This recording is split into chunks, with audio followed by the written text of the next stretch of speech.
Would you pray with me? May the words of my mouth and the meditations of all our hearts be acceptable in your sight, O Lord, our strength and our Redeemer.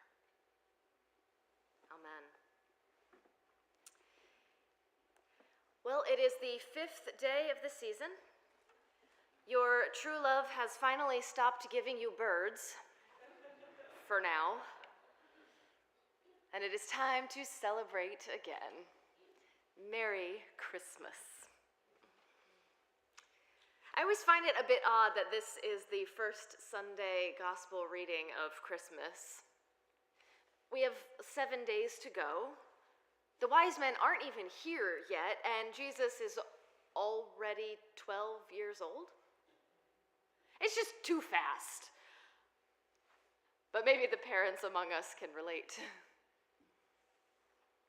Jesus is 12 years old, and it is time for Passover. In the story, you didn't sleep until spring, I promise. For centuries, the people of Israel have gathered in Jerusalem every year to celebrate the Passover feast. And Jesus and his family will do the same once again. They join a caravan of travelers coming from Nazareth, friends and family, neighbors and acquaintances, each making their way dutifully south to the holy city and the holy temple for the holy feast.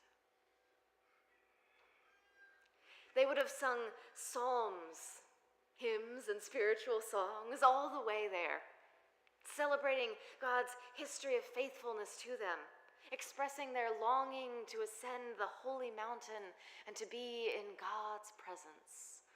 I will lift mine eyes to the hills. My help comes from the Lord. But we don't actually hear anything of their travels, or anything of the festival at all. Apparently, it goes off without a hitch.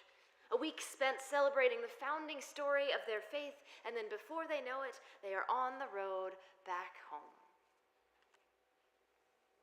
It's amazing how fast the holy returns to the ordinary, and the holiday gives way once again to the daily grind. Only, Jesus isn't quite ready for it to do so just yet.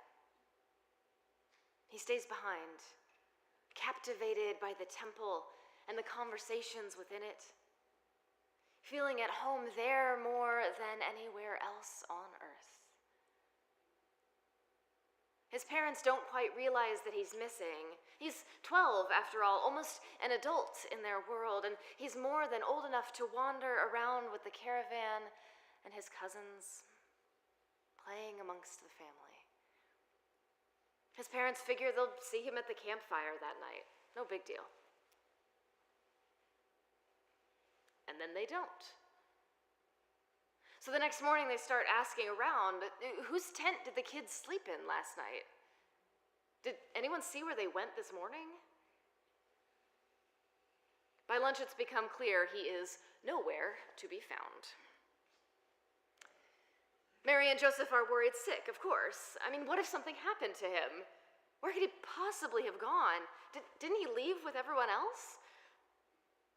They start heading back to Jerusalem, retracing their steps, looking down every side road, wondering if they are the absolute worst parents in the world for losing the actual Son of God on a road trip.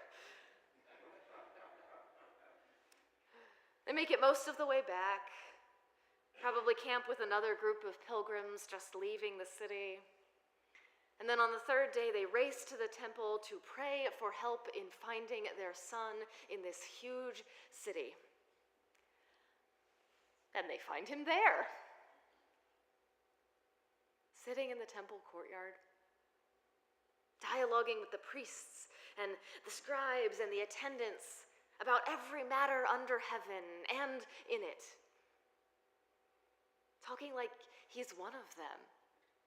No, like he's a leader among them. answering questions and asking more, listening for the wisdom amongst them all, learning and living and loving the law of God.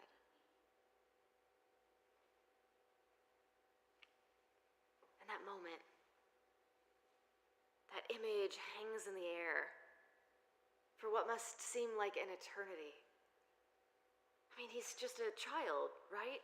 Sure, he would be an adult of the community next year, but he's a child. He's 12 years old, and yet here he is, doing what that angel promised so long ago. Leading his people, showing them God, listening and loving each and every one of them. It's breathtaking and surprising somehow and utterly surreal and deeply holy. And as annoyed as they were to have to backtrack and find him, Mary and Joseph must have paused to watch, caught in this timeless tableau before them, as their son comes into his own as a teacher in the temple.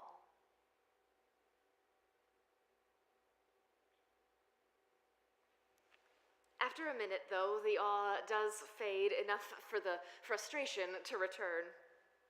And in the most mom that Mary has ever been, she waltzes right up to the gaggle of religious scholars on the floor and demands to know what exactly her son thinks he's doing. "Where have you been? We have been worried sick." To which Jesus replies with what I imagine is an infuriating calm. "Why? Didn't you know I needed to be here? This is my Father's house."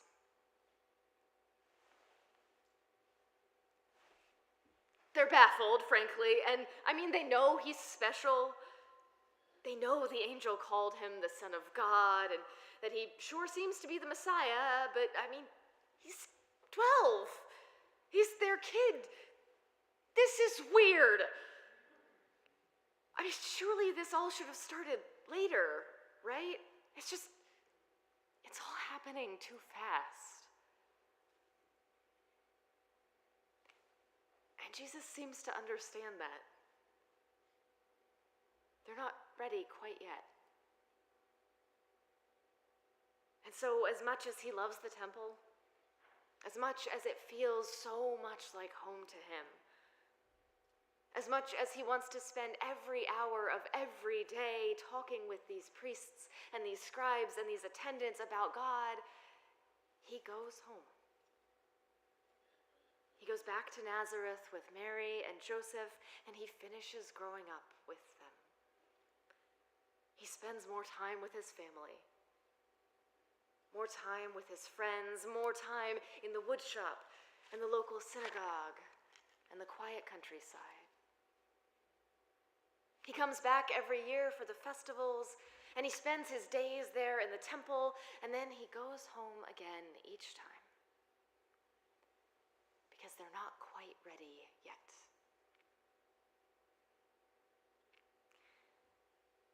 And I wonder if that choice didn't shape his teaching almost as much as his divinity.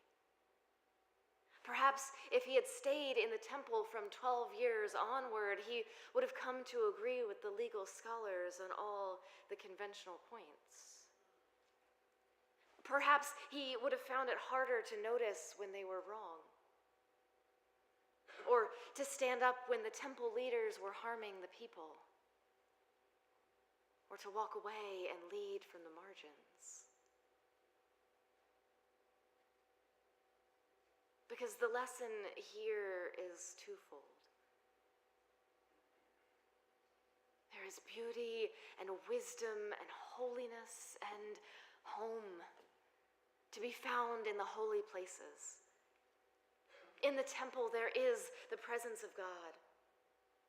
And in the wisdom of the religious scholars, there is wisdom of God hidden amongst the conversations.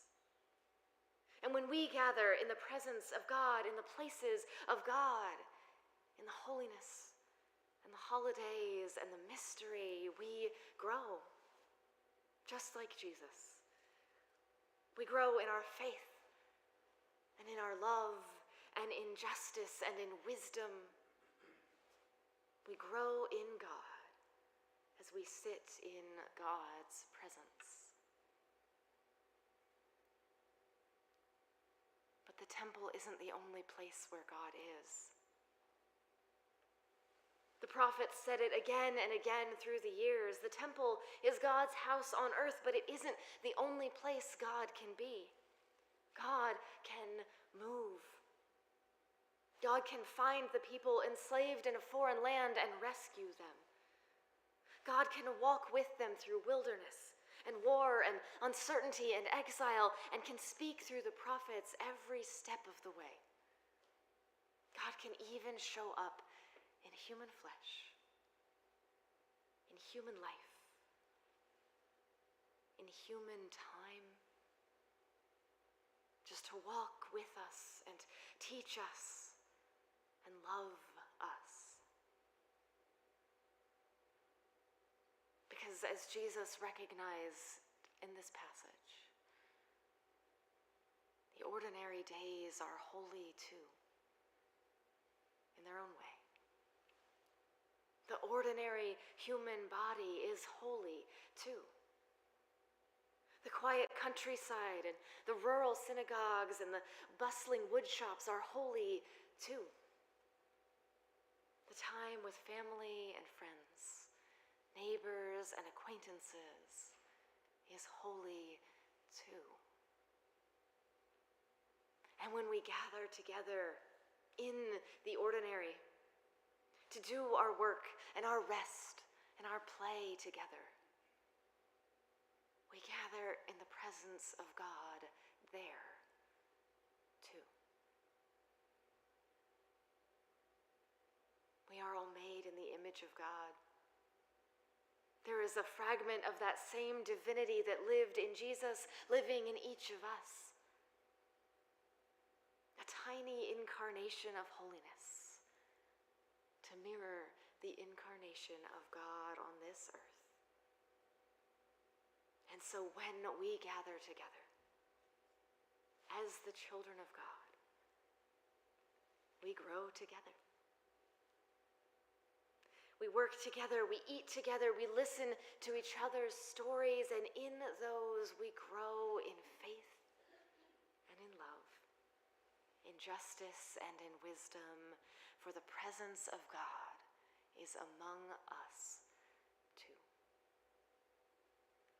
In the chaos and the quiet, in the holy and the ordinary, in the temple and the manger, God is with us. Thanks be to God.